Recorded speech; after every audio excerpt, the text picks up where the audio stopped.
भगवान श्री कृष्ण को नमस्कार करते हुए आप सभी का अनंत एकेडमी ऑफ मैथमेटिक्स में स्वागत है। देखिए, मैं योगेश्वर आज आपको कराने जा रहा हूँ चैप्टर 1 नाइन्थ क्लास एनसीईआरटी की बुक होगी आपके पास, नंबर सिस्टम एक्सरसाइज 1.1 और उसके एग्जाम्पल भी पहले कराऊंगा, एक्सप्लेन करूंगा, उसके बाद मैं एक्सरसाइज स्टार्ट करूंगा। और नाइन्थ क्लास का कंप्लीट जो मैथमेटिक्स है समझने के लिए आप सब्सक्राइब करें चैनल को और प्लेलिस्ट को देखते चलें डे बाय डे। सबसे पहले तो देखिए, इसमें एग्जाम्पल नंबर 1 आता है हमारे पास, वो क्या कहता है उसको समझिए। Are the following statements are true और false, give reasons for your answer. Every whole number is a natural number, तो आप स्टेटमेंट लिखोगे false, because zero is a whole number but not a natural number. देखिए, whole number में सिर्फ एक zero ऐसा number है जो नेचुरल नंबर नहीं होता, इसी वजह से ये कंडीशन आपकी फॉल्स है। Every integer is a rational number.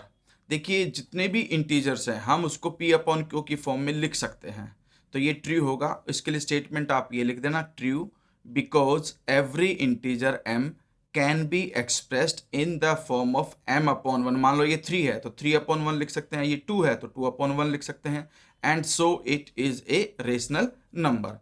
And third is every rational number is an integer. No, ये फॉल्स है। फॉल्स है इसलिए क्योंकि जैसे कि 2/3 is rational but not an integer. तो आप एग्जांपल दे सकते हैं कि 2/3 जो है वो आपका रेशनल तो है, रेशनल को हम क्यू से डिनोट करते हैं कि भाई क्यू से बिलोंग करता है वो, लेकिन जो 2/3 है आपका वो इंटीजर नहीं है। इंटीजर को हम यहाँ जेड से डिनोट करते हैं, ठीक है, तो इसलिए वो जेड से बिलोंग नहीं करेगा, क्योंकि इंटीजर्स के अंदर जो डिनोमिनेटर है वो 1 होना चाहिए, ठीक है, लेकिन यहाँ डिनोमिनेटर 3 है। अब ये तो हो गया एग्जाम्पल, इसके साथ ही हम नेक्स्ट एग्जाम्पल पर चलते हैं। देखिए क्या कहता है ये कि find 5 rational numbers between 1 and 2। Method बहुत सारे हैं, आप किसी एक पर्टिकुलर मेथड को अच्छे से समझ लीजिए। और देखिए, एक तो सिंपल सा तरीका, अगर आपसे कोई ये पूछे कि find any one rational number between 1 and 2, तो ये ज़्यादा बेटर रहेगा कि इन दोनों का एडिशन करो और डिवाइडेड बाई 2 करो। जैसे कि 1 + 2 3, 3/2, 3/2 आ गया, वो 1 और 2 के बीच में लाई करता है। लेकिन जब आपसे कहें कि फाइंड 5, 6, 7, 8 और 9, 10 इस तरह से, तो आपके लिए मैं एक दूसरा तरीका बताता हूँ। जैसे कि भाई एक नंबर आपके पास 1 है और दूसरा नंबर आपके पास 2 है, तो जो 1 है उसको मैं क्या करता हूँ, 10 से मल्टीप्लाई 10 से डिवाइड कर सकता हूँ। उसी तरह से जो 2 है उसको भी मैं 10 से मल्टीप्लाई 10 से डिवाइड, तो ये आपके पास क्या हो जाएगा, 20/10 हो गया। अब आपको पता है कि भाई डिनोमिनेटर दोनों का सेम है, तो 10 के बाद 11 आएगा, फिर 12, फिर 13, फिर 14, फिर 15, ये 5 आ गए और सभी का डिनोमिनेटर 10 लिख दो, ठीक है। तो ये वो वैल्यूज हैं जो आपकी 10/10 यानी कि 1 से ग्रेटर हैं और 20/10 यानी कि 2 से लेस हैं, ठीक है। तो ये 2 होता है और ये 1 होता है, तो लिखोगे कि these 5 rational numbers are 5 rationals या रेशनल नंबर्स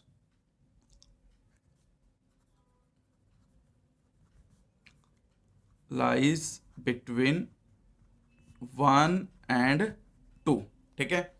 अब हम चलते हैं एक्सरसाइज पर। एग्जाम्पल सारे कंप्लीट हो गए, 2 ही एग्जाम्पल थे इसके अंदर। अब हमारे पास ये है next, is zero a rational number? Yes, zero is rational. Can you write it in form of p upon q? तो yes, we can write it in p upon q form, where p and q are integers and q is not equal to 0।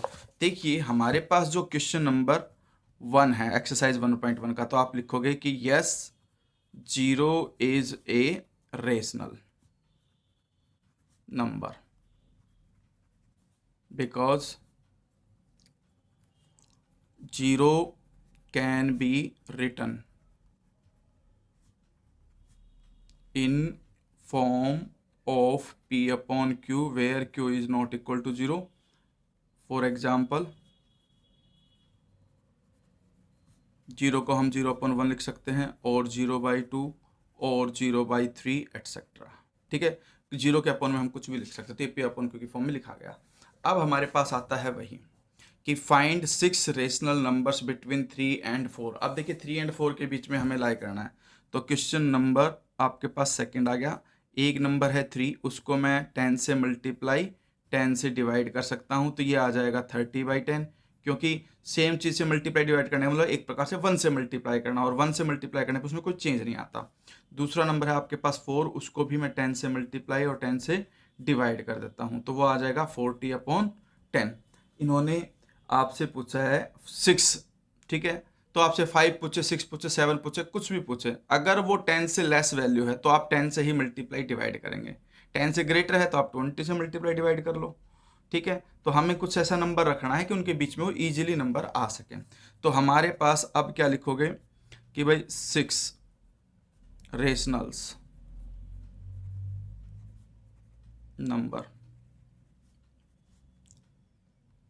Are, अब 30 के बाद क्या आता है 31, उसके upon 10, 32/10, 33/10, 34/10, 35/10 and 36/10 between 3 and 4, ठीक है। अब आते हैं हम क्वेश्चन नंबर 3 पर। 3 में हमारे पास ये गिवन है कि find 5 rational numbers between 3/5 and 4/5। जब डिनोमिनेटर में कुछ आ जाए तब क्या करोगे आप, सेम प्रोसीजर है इसमें भी। 3/5 है तो इसको भी मैं क्या करूँगा 10 से मल्टीप्लाई और 10 से मल्टीप्लाई करके ये बन जाएगा आपके पास 30/50, ठीक है। और दूसरा है आपके पास 4/5, उसको भी मैं 10 से मल्टीप्लाई करता हूँ, 10 से डिवाइड करता हूँ, तो ये क्या हो जाएगा 40/50। यहाँ पर डिनोमिनेटर दोनों का 50 ही है, ऊपर 30 और 40 है। यहाँ पर एक क्वेश्चन बच्चों के माइंड में अराइज हो सकता है कि अगर डिनोमिनेटर सेपरेट, जैसे इसमें तो इक्वल था 5 और 5, अगर डिनोमिनेटर इक्वल ना हो तो उसका भी मैं एक एग्जांपल अपनी तरफ से ऐड कर दूंगा, पहले इसको समझिए आप। सेम वे में इसमें भी वही आ जाएगा 31/50, 32/50, 33/50, 34/50 and 35/50 are 5 rational numbers which lies between 3/5 and 4/5, ठीक है। अब मैं अपनी तरफ से एक एग्जांपल जोड़ रहा हूं ऐसे, जैसे कि मान लो आपको ये ऐसे दे दिया जाता कि 3/4 एंड 4/5, ये दो नंबर दे दिए, इनके बीच में आपको रेशनल नंबर्स निकालने होते, तो क्या करते थे कि इनमें जो डिनोमिनेटर है वो सेपरेट सेपरेट है। सबसे पहले तो आप इसका क्या निकालोगे एलसीएम, तो एलसीएम ऑफ 4 एंड 5 इज 25, हो जाए 20 है, तो सबसे पहले इनका डिनोमिनेटर क्या करेंगे 20 करेंगे। तो इसको तो पहले तो आप क्या करो 3/4 को 5 से मल्टीप्लाई, 5 से डिवाइड, तो ये आ जाएगा 50/20।